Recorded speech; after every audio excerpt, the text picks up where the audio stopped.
કૃષિ પાકને મૂળ પાયાના ખાતર અને પાણીની ખૂબ જરૂર હોય છે।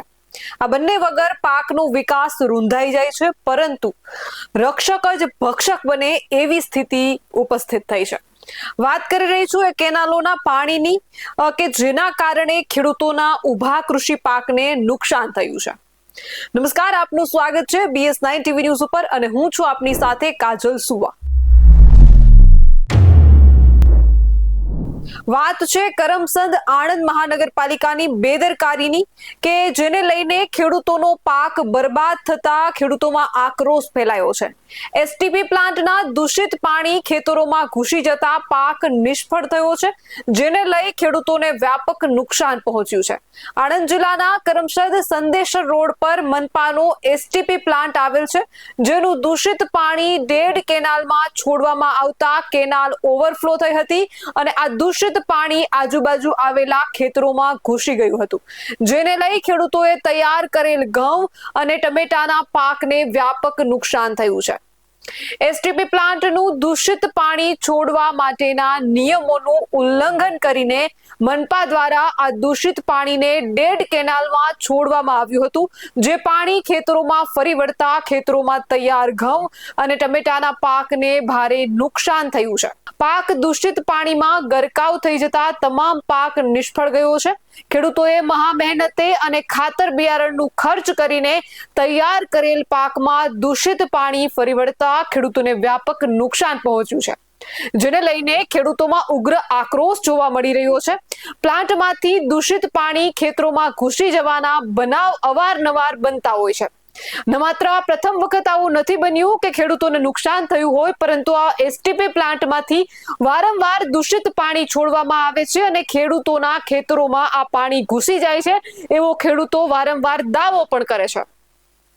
એસટીપી પ્લાન્ટમાંથી આ દૂષિત પાણી ઘૂસી જવાના બનાવ અવારનવાર બનતા હોય છે, જે અંગે સ્થાનિક ખેડૂતો દ્વારા કરમસદ આણંદ મહાનગરપાલિકાના અધિકારીઓ તેમજ ગુજરાત પ્રદૂષણ નિયંત્રણ બોર્ડને પણ અનેકવાર રજૂઆત કરેલ છે, તેમ છતાં અધિકારીઓ દ્વારા આ મામલે કોઈ કાર્યવાહી કરવામાં આવેલી નથી, તેમજ દૂષિત પાણીના યોગ્ય નિકાલ માટે પણ કોઈ વ્યવસ્થા કરેલ ન હોય આ દૂષિત પાણી ખેતરોમાં ઘૂસી જતા ખેડૂતોને આર્થિક રીતે ભારે નુકસાન થયું છે।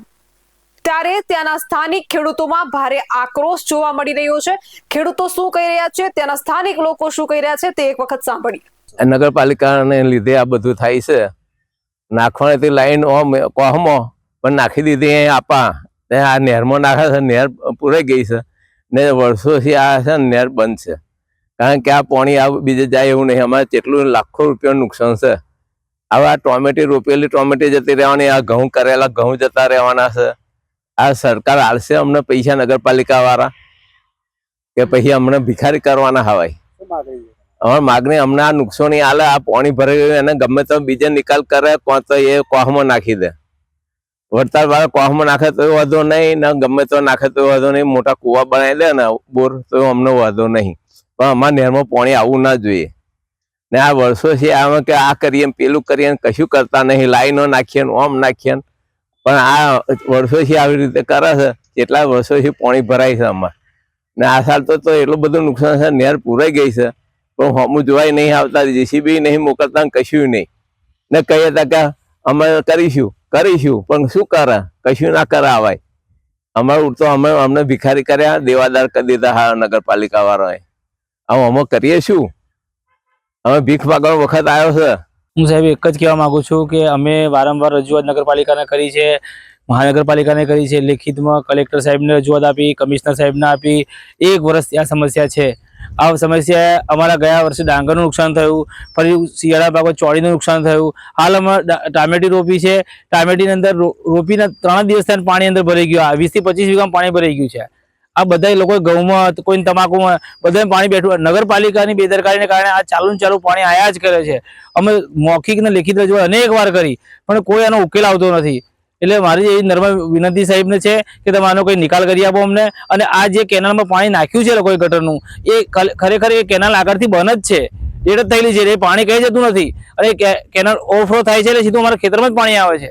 આવા જ વધુ અહેવાલ સાથે મળતા રહીશું. તમે અમારી યુટ્યુબ ચેનલને સબસ્ક્રાઇબ કરવાનું અને અમને ફેસબુક અને ઇન્સ્ટાગ્રામ પર ફોલો કરવાનું ચૂકશો નહીં. બાકી અવનવી અપડેટ મેળવવા માટે આપ જોતા રહો BS9 TV ન્યૂઝ. જય જવાન, જય કિસાન.